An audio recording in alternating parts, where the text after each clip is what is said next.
Welcome back to What Arty Noobs with General Disturbance. We've got the Lorraine 15551 for you today on Arctic region, southwest spawn. This is the tier 8 French SPG and it's under the command by Drittkammeraten.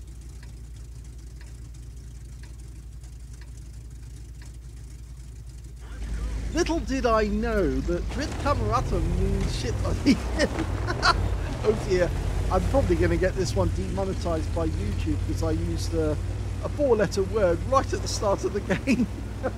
Oh dear.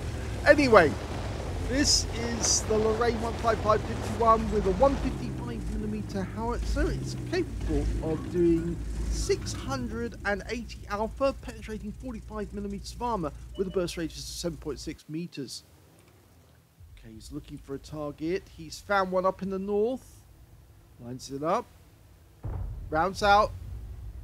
Perfect! Absolutely perfect. He gave enough lead on the target. Splatted that Type 61 just as he came in. And I think that he did get a penetrating shot because he got 666. Which is very, very good indeed. Okay, down to the south. We're now looking at an Emil 1951. He fires a bit of a snap there.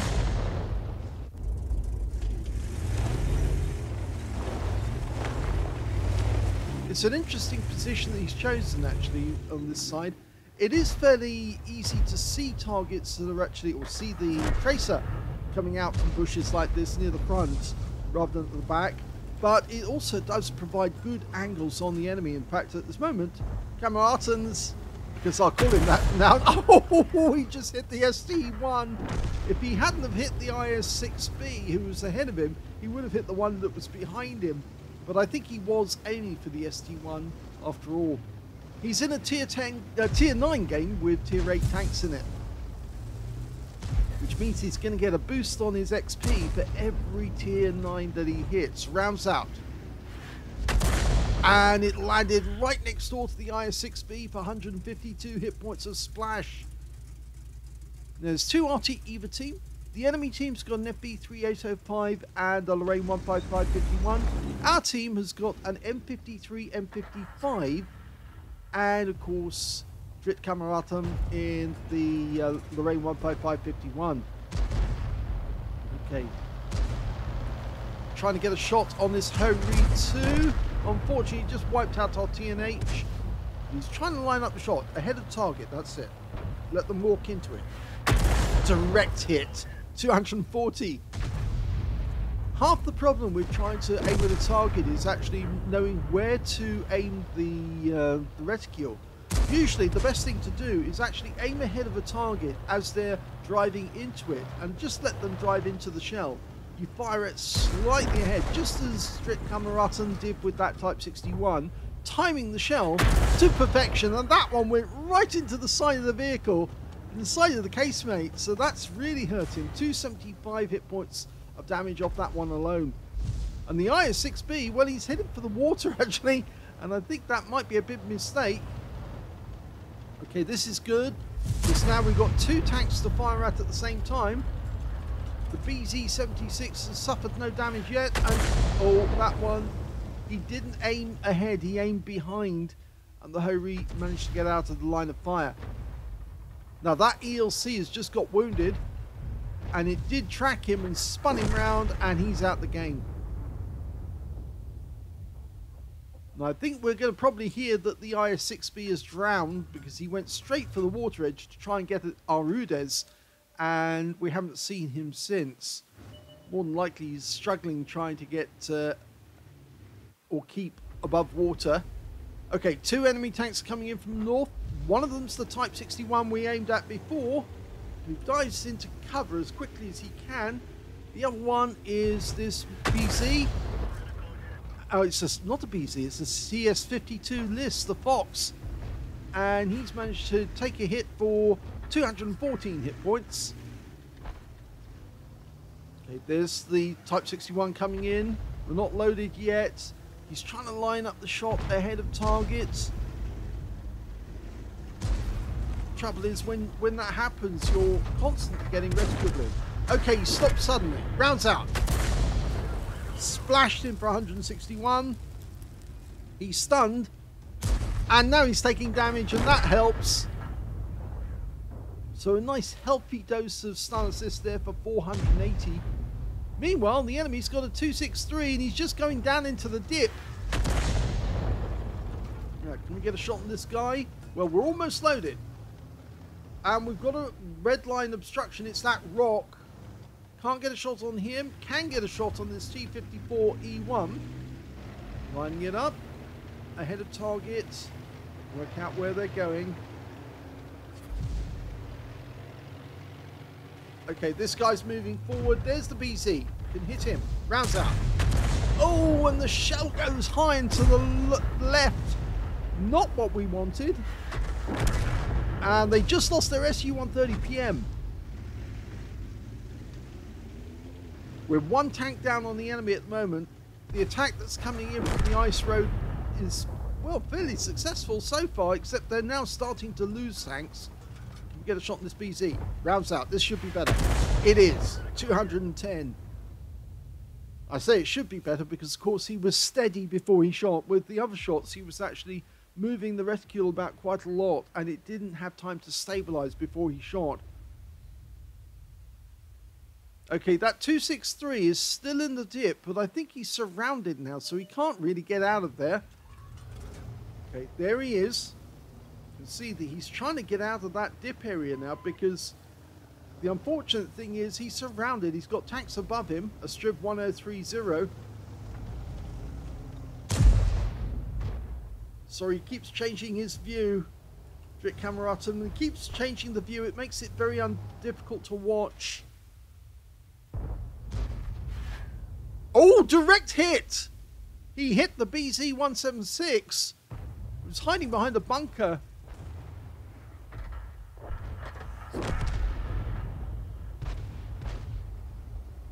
Okay, our 263 is being, well, that 263 is being bullied by our LT-432, but unfortunately he goes down to the 263. And there's the enemy Arty, the FP3805. Rounds out. Nope, it hits the rock face there.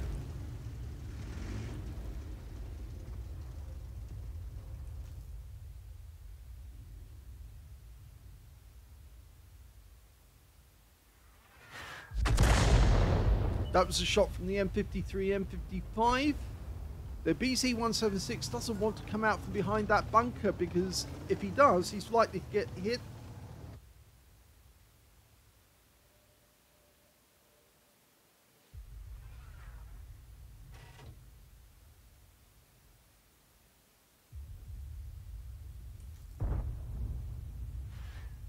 Good direct hit. We couldn't see the target, but the FP3805 was directly behind that rock, or supposedly it's the FP3805. It could be one of the other tanks, but somebody got direct hit there because they pulled back to take a shot. We couldn't see them, but he guessed that if he could splash them, that would help, and it certainly did help. Okay, Hori 2. Lined up, direct hit. 272 and stun assist. So he's up to 2,291 hit points of damage. He might be able to splash that BZ-176, just hiding behind the bunker.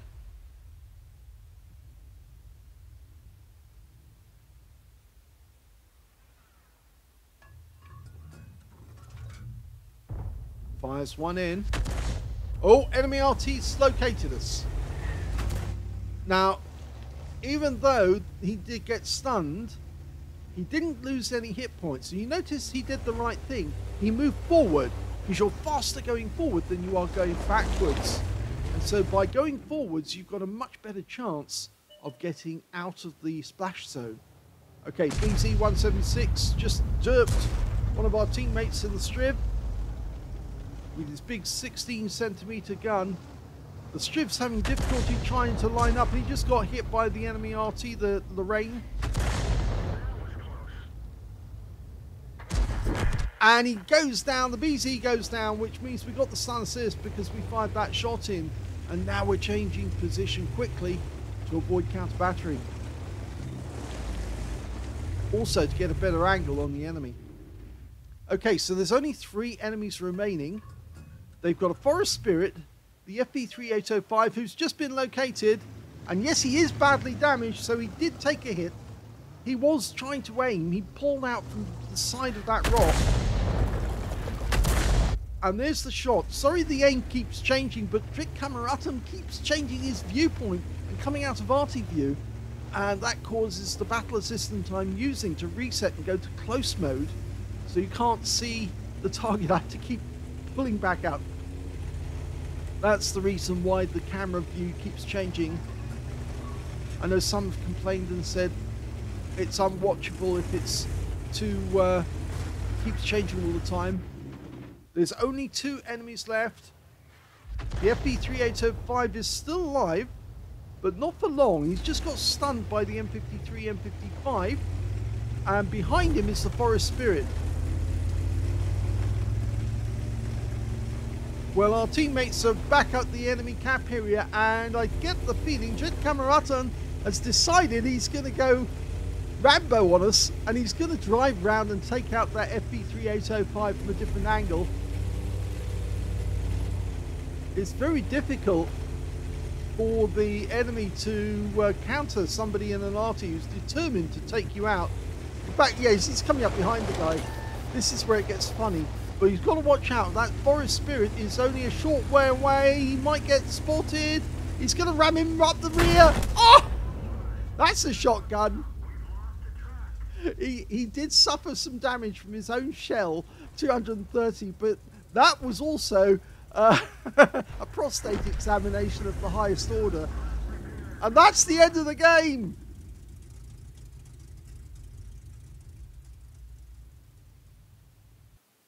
What a way to get the final kill of the game. Yes, he shot the guy right up the rear. And he, well, he ended that guy's game very suddenly.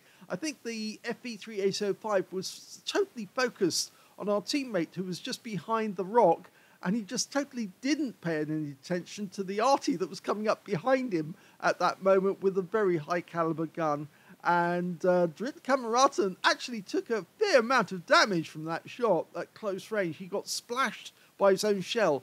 But he came out of the game with a first-class tanker in the Lorraine 155-51. He also got a bruiser medal for getting at least 5 critical hits. In fact, he got 13. And he got a Confederate medal as well for hitting more of the enemy than anyone else on his team. And in fact, he only got the single kill, which was the FV3805. But he hit a lot of the enemy and helped his teammates to get the kills in the end. We can see that he didn't get the highest damage in the game. That actually went to the Object 263. The guy who went into the dip. He got 4,494 hit points of damage out of that game. Second highest damage went to the Strib 1030, 4,277. And the third highest damage was the BZ 176, who managed 3,923 hit points of damage. But Drittkammeraten actually got the 4th highest damage in the game with 2,828 hit points of damage. When it came to kills, it was the Striv who did the best with 5 kills. 3 kills went to the Progetto on their own team, and also to the Hori on the enemy team, Hori 2. And 2 kills went to the BZ 176 and the SU 130 PM on the enemy team. Drittkammeraten only got the 1 kill, but of course he did get the Confederate. When it came to base XP, he's in second place because the Strip 1030 managed 1,062. Drittkammeraten got 1,024, the only 2 players to get over 1,000, with the next highest player being the Progetto, who managed 885. He fired 19 rounds, a very good fire rate. He was using his shells as quickly as he could to try and get damage and keep up the pressure on the enemy. I always say that those players who actually focus on getting their shells out as quickly as they can are much more likely to hit as many of the enemy as possible, and then they might pick up a Confederate medal, but they're also likely to influence the battle because they are firing rounds in wherever it's possible to get a hit as quickly as they can. 10 direct hits on the enemy, 1 penetrating shot. Of course, that was the Type 61 right at the start of the game. He also got 19 splashes as well, 2,828 of which 2,739 were at more than 300 meters. Obviously, that was the second hit he had on the FB3805. He did hit him before with a direct hit. It didn't penetrate for some reason, probably hit the engine deck of the vehicle rather than the casement at the rear. But with his second shot, he made absolutely certain of it by inserting the shell right up the crew compartment and blasting away. He also received one hit by way of splash damage. That was from his own howitzer because, of course, he was too close to the enemy at the time, but, of course, he wanted to make sure it was a snug fit and inserted his howitzer right up that guy's posterior. 10 enemy vehicles were damaged, 1 was killed, and 891 hit points of stun assist of 17 stuns. Now, he earned a nice little profit there, 14,207 credits. And he also took away 6,912 experience points as well. As he said, it was a great comeback because at one point they weren't doing so well. The enemy was advancing on them and getting kills, and it was kind of pushing them all into one corner.